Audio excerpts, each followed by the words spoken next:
Hello my dear friends, welcome to my YouTube channel. तो मुझे आज आपण लगी बहुत ही इंपोर्टेंट वीडियोटी लेकिन आईचे जेनटा रही Odisha subordinate staff selection commission तरफ।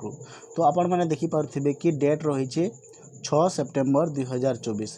तो नोटिस होचे आज आउ नोटिसटा आसी teacher in government under STNSC development MNBCW department तरफ।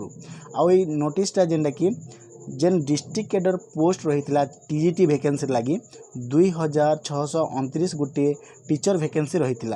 आउ तार नोटिस रे मेंशन कराई जे जेन ऑनलाइन टा स्टार्ट होता 10 सेप्टेम्बर 2024 रु 5 अक्टोबर 2024 रु जेन ऑनलाइन टा स्टार्ट हेबार थिला से काना करछे OSSC टाके पोस्टपोन कर दीचे।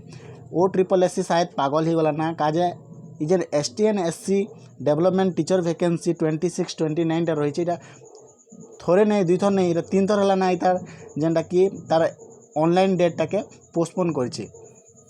तो देखो नोटिस रे मेंशन करिछि जे district cadre post category of teacher in government school under STNSC development MNBCW department is postpone until for the notice. से कहिछि इहादे आम नेक्स्ट जेन नोटिस के तमे इहादे अटकी तो काना कहबा के चाहूछि जे कि जानी। तो यहाँ थी गोटे छोटिया नोटिफिकेशन टे जेनटा कि मुझे आपण मान जन वीडियो भल लगला वीडियो को लाइक करबे, शेयर करबे, आउ कमेंट निहाती भावे करबे। Thank you.